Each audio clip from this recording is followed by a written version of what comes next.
कुंभ राशि वालों की साढ़े साती चल रही है और उसी साढ़े साती के अंदर दूसरा फेज चल रहा है, क्योंकि साढ़े साती तो उनकी शुरू हुई थी जब शनि ग्रह मकर से प्रवेश कर चुके थे। साढ़े साती का समय तो शुरू हो गया था। आज आपके उपाय के बारे में भी बताऊंगा जो बची हुई कुंभ राशि के अंदर शनिदेव के भ्रमण से संबंधित ध्यान रखनी है। थोड़ा सा साढ़े साती के विषय में भी समझाऊंगा, कब शुरू हुई, कैसी परिस्थितियां थीं, क्या रहा। वीडियो पूरी देखिएगा दर्शकों। साथ ही हमारे चैनल पर उपाय से संबंधित अन्य वीडियोस भी हैं, चैनल को सब्सक्राइब कीजिए और प्लेलिस्ट पर आके उन वीडियोस को देखिए। उपाय ज़रूर कीजिएगा, उनसे लाभ मिलता है। आज भी उपाय की ही बात ज़रूर करेंगे।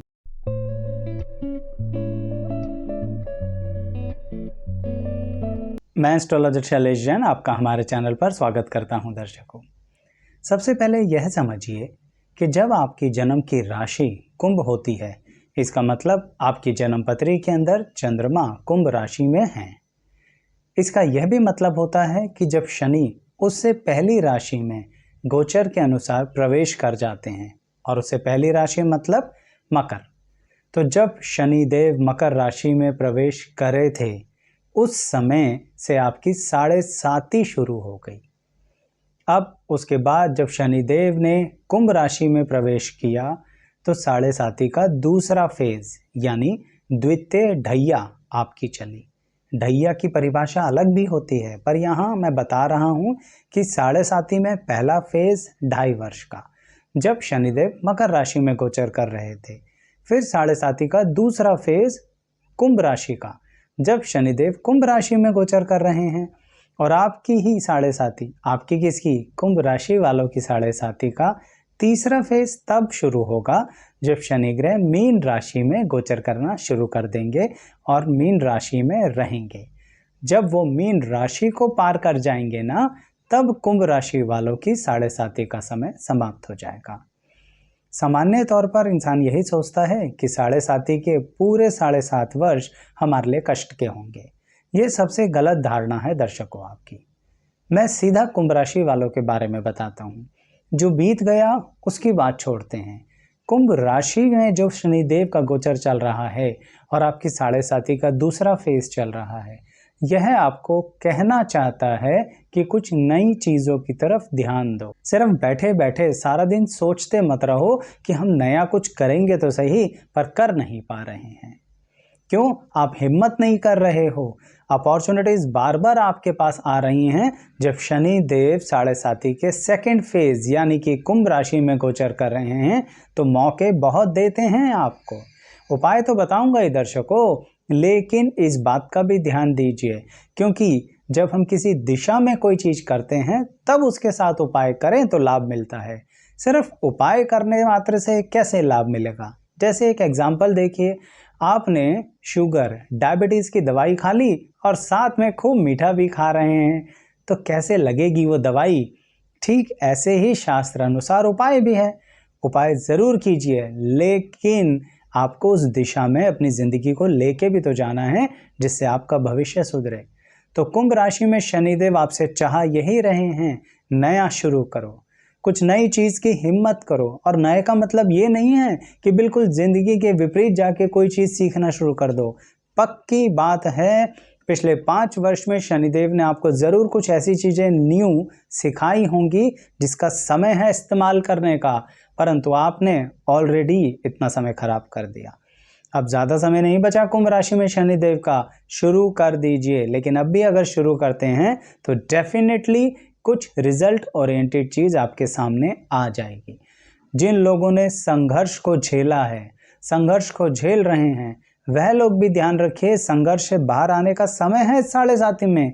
बिना वजह भ्रम पाल रहे हैं आप कि साढ़े साती चल रही है तो कुछ होगा ही नहीं। शनिदेव तो कुंभ राशि में चाहते हैं कि आपके साथ कुछ हो जाए अच्छा, पर उनका तरीका थोड़ा अलग है।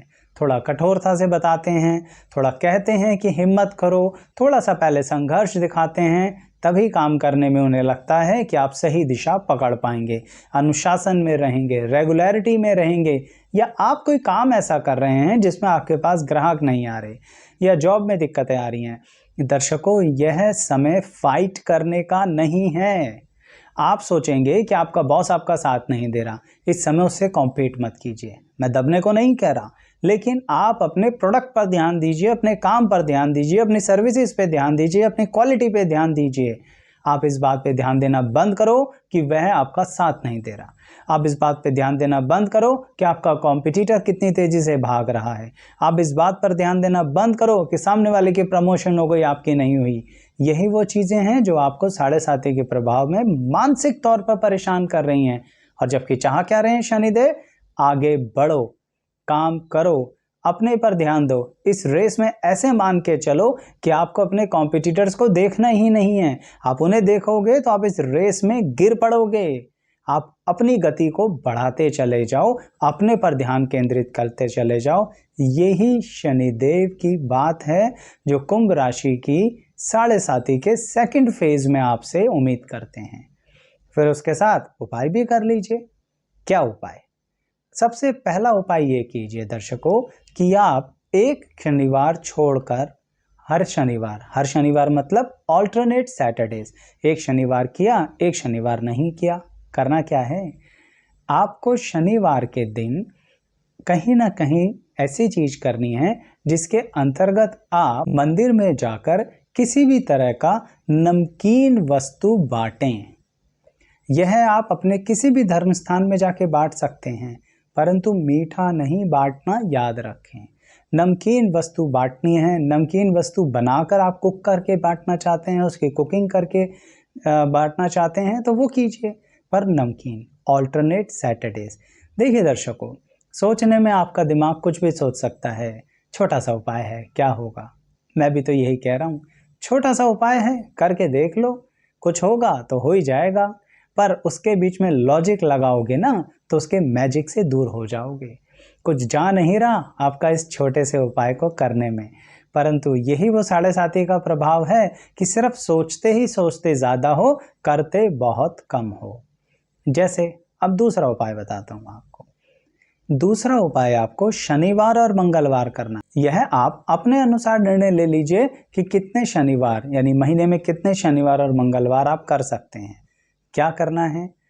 आपको मंदिर में जाके, धर्म स्थान में जाकर माथा टेकना है, वहां से प्रसाद लाना है, खुद तो ग्रहण करना ही है।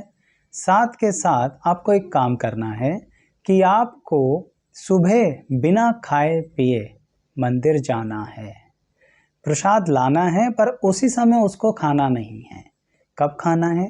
घर आइए, एक लाल रंग के पेन से सफ़ेद कागज के ऊपर राम राम लिखिए 43 बार, 43 टाइम्स। राम राम यानी ये 1 टाइम हुआ, राम राम ये 2 टाइम हुआ, तो राम राम पेयर में लिखना है। ठीक है, तो राम राम लिखिए और 43 टाइम्स लिखिए। फिर उसको आप अपने पास रखिए, अपनी जगह पर। कहाँ? किस जगह पर? जिस जगह पर आप अपनी अलमारी में अपना कोई बहुत कीमती सामान रखते हैं या फिर कोई कागज रखते हैं जो बहुत ज़रूरी है। ऐसा आप महीने में एक शनिवार या मंगलवार कर लीजिए। उसके बाद जब यह 7.5 कंप्लीट हो जाए या कुंभ राशि से गोचर पार हो जाए, तब इन सारे कागजों को उठाकर आप कहीं चलते पानी में प्रवाह करें, परंतु ध्यान रखिएगा आपको इन्हें जलाना नहीं है।